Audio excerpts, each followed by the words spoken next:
Saudi Arabia इस line पर काम कर रहा है जो दुनिया का सबसे शानदार मेगा प्रोजेक्ट है जिसे आज से पहले कभी नहीं देखा गया। सैटेलाइट इमेजेस और ड्रोन वीडियो से देखा जा सकता है कि कैसे लगातार पिछले कुछ महीनों से इसकी फाउंडेशन की खुदाई चल रही है, लेकिन इसके बावजूद अभी रिसेंटली हमें एक बहुत बड़ी अफवाह सुनने को मिलती है कि दी लाइन का जो असल प्रोजेक्ट प्लान किया गया था उसके मुकाबले में इसे काफ़ी छोटा कर दिया गया है। तो क्या ये शुरुआत है इस प्रोजेक्ट के एंड होने की, और क्या इसे हमेशा के लिए रोक दिया जाएगा? मैं हूं असद महमूद और आज की वीडियो में हम देखेंगे कि इस प्रोजेक्ट के साथ असल में चल क्या रहा है। दी लाइन को सबसे पहले 2021 में सऊदी क्राउन प्रिंस मोहम्मद बिन सलमान की तरफ से अनाउंस किया गया था।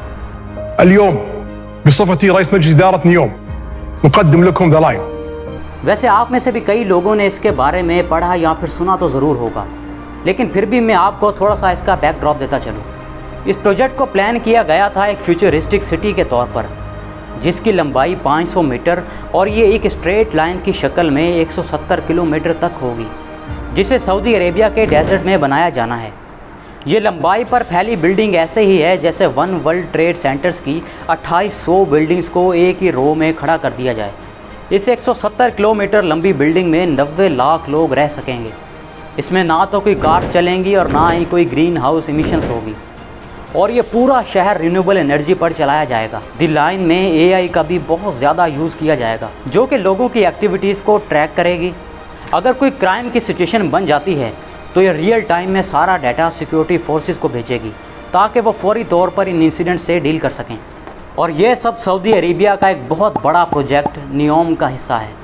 दी लाइन के अलावा नियोम में और भी कई स्टनिंग प्रोजेक्ट्स पर काम चल रहा है, जैसा कि ट्रोजीना विंटर रिजॉर्ट, ऑक्सागन पोर्ट सिटी और सिंधाला लग्जरी आइलैंड। कुछ महीने पहले कई और प्रोजेक्ट्स भी अनाउंस किए गए, जिनमें एक जाइंट होटल एपिकॉन, फिर अपसाइड डाउन स्काई स्कैपर अकोलियम और एक बहुत ही शानदार पहाड़ में खोदा गया उटैमो प्रोजेक्ट। दोस्तों, जब हम इन सारे प्रोजेक्ट्स को देखते हैं तो ऐसा महसूस होता है कि जैसे हम किसी फ्यूचर को देख रहे हैं।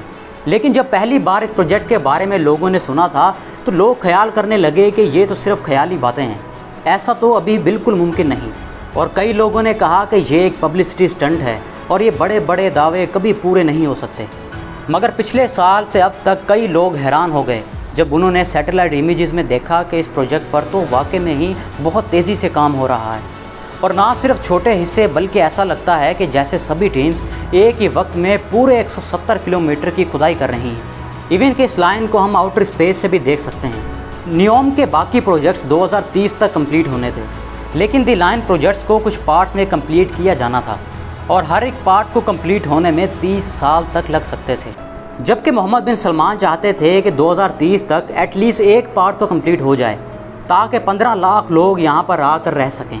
लेकिन पिछले कुछ हफ्तों से ये अफवाहें फैल रही हैं कि क्या दी लाइन अब भी प्लान के मुताबिक चल रहा है। कुछ लोगों का कहना है कि नियोम प्रोजेक्ट को कम करके इसे छोटा कर दिया गया है। दी लाइन की जगह अब एक मिनी लाइन पर काम चल रहा है जो कि तकरीबन 2.4 किलोमीटर तक होगी, यानी कि इस पूरे लाइन का सिर्फ 2%, और यहाँ सिर्फ अब 3 लाख लोग ही आकर रह सकेंगे। सबसे पहले ब्लूमबर्ग ने अप्रैल के महीने में इस स्टोरी को ब्रेक किया और दावा किया कि हमने इस प्रोजेक्ट के रिलेटेड कुछ सीक्रेट डॉक्यूमेंट्स देखे हैं जिनमें देखा गया है कि सऊदी के पास इस प्रोजेक्ट को कंप्लीट करने के लिए कैश ही अवेलेबल नहीं। दोस्तों, इस प्रोजेक्ट की कॉस्ट करीब $1 ट्रिलियन के करीब थी, लेकिन सितंबर 2023 तक सऊदी अरेबिया के पब्लिक इन्वेस्टमेंट फ़ंड, जहां से नियोम के लिए फ़ंड जाता है, उनके पास सिर्फ $20 बिलियन से भी कम फंड बचा है। दोस्तों, आप ज़रा खुद इमेजिन करके देखो कि कहां एक प्रोजेक्ट को कंप्लीट होने के लिए $1 ट्रिलियन की ज़रूरत है और इनके पास सिर्फ $20 बिलियन ही बचा है। इससे तो ऐसा ही लग रहा है जैसे कि इस प्रोजेक्ट का अब एंड हो चुका है, क्योंकि PIF सिर्फ नियोम को ही फंड नहीं करती। एक्चुअल में PIF यानी कि public investment fund billions of dollars already पूरी दुनिया में इन्वेस्ट कर रही है। इनके पास ऊबर में भी स्टेक्स मौजूद हैं, फिर हेथ्रो एयरपोर्ट, निंटेंडो जैसी गेमिंग कंपनी, हॉलीवुड स्टूडियोज़ में और फ्रेंच होटल्स में। PIF के पास सिर्फ $20 बिलियन बचने की एक वजह यह भी है कि इसने शुरू से ही नियोम के लिए बहुत ज़्यादा खर्च किया है। इसके अलावा ऑयल प्राइसेस भी एक वजह है जो कि रशिया यूक्रेन वॉर की वजह से स्ट्रगलिंग में है, और यही ऑयल सऊदी अरेबिया के लिए एक मेन सोर्स ऑफ इनकम है। इनफैक्ट सऊदी अरेबिया की इकोनॉमी को चलाने में 40% हाथ इसी ऑयल का ही है।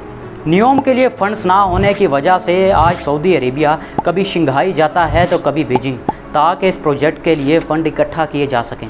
लेकिन अभी तक किसी भी कंट्री की तरफ से कोई बड़ा कॉन्ट्रैक्ट नहीं किया गया। Non Saudi investors Saudi Arabia के प्रोजेक्ट्स के लिए अभी कुछ हिचकिचा रहे हैं, क्योंकि सऊदी अरेबिया ने पिछले कुछ सालों में जितने भी मेगा प्रोजेक्ट्स पर काम शुरू किया वो कभी कंप्लीट ही नहीं हो पाया। जैसा कि ये जद्दा टावर, ये टावर दुनिया की सबसे ऊंची बिल्डिंग बनने वाली थी, लेकिन 2018 में जब ये आधा बन चुका था इसे रोक दिया गया। जद्दा टावर को बनाने में सऊदी अरेबिया को कई फाइनेंशियल इश्यूज़ का भी सामना करना पड़ा था, जो कि अब जाकर 2024 में सॉर्ट आउट हुए हैं। और ये भी पॉसिबल है कि द लाइन प्रोजेक्ट के साथ भी कुछ ऐसा ही हो, यानी कि स्टार्ट में ये सिर्फ 2.4 किलोमीटर की लाइन बना दें और फिर बाकी का अगले कुछ सालों में। लेकिन यहाँ एक बहुत बड़ा डिफरेंस है जद्दा टावर और द लाइन प्रोजेक्ट में। जद्दा टावर को कंप्लीट करने की कॉस्ट $1 बिलियन एक्सपेक्ट की जा रही है, जबकि द लाइन प्रोजेक्ट की कॉस्ट $1 ट्रिलियन तक हो सकती है। ये ऐसा ही है कि जैसे Saudi Arabia the line project को छोड़कर 1000 जद्दा टावर बनाने पर काम शुरू कर दे। इसके अलावा सऊदी की किंग अब्दुल्ला इकोनॉमी सिटी, एक ऐसा प्रोजेक्ट जिसे 2005 में अनाउंस किया गया और ये आज तक कंप्लीट नहीं हो पाया। इन्वेस्टर्स की सऊदी अरेबिया में ना आने की जो दूसरी वजह है वो है यहाँ का ह्यूमन राइट्स का रिकॉर्ड। दरअसल अपने अनाउंसमेंट के बाद से ही ये मल्टी बिलियन मेगा प्रोजेक्ट्स कई कंट्रोवर्सीज़ का शिकार रहा है। कभी यहाँ पर काम कर रहे कंस्ट्रक्शन वर्कर्स की पुअर लिविंग कंडीशंस इन कंट्रोवर्सीज़ की वजह बनी, और कभी इंडिजिनस ट्राइब्स के साथ हुई नाइंसाफ़ी। बेसिकली नियोम प्रोजेक्ट के लिए सऊदी लीडरशिप ने तबूक प्रॉमिस में ऐसे कई एरियाज़ को एक्वायर किया था जहां सदियों से ही इस रीजन की इंडिजिनस ट्राइब्स रह रही थी। 13 अप्रैल 2020 में अब्दुल रहीम के नाम से एक शख्स ने एक वीडियो के ज़रिए सऊदी लीडरशिप पर यह इल्ज़ाम लगाया कि गवर्नमेंट ज़बरदस्ती उन्हें अपने घरों से निकाल रही है।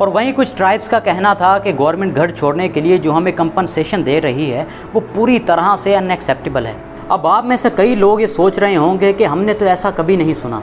बेसिकली दोस्तों, सऊदी में बादशाहत के चलते ये प्रोटेस्ट कभी मैसिव हो ही नहीं पाए। चंद लोगों ने यह हिम्मत की कि उन्होंने अपने घर छोड़ने से ही इनकार कर दिया, तो उसका रिज़ल्ट ये निकला कि उन्हें सज़ाए मौत सुना दी गई।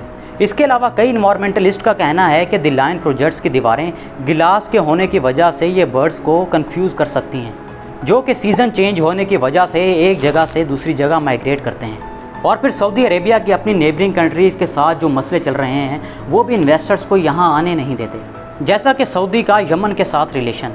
एक बड़ी फ्लोटिंग सिटी जिसके बारे में मैंने आपको स्टार्ट में बताया था, ऑक्सागोन, जो कि सुइज़ कैनाल के करीब बनाया जा रहा है।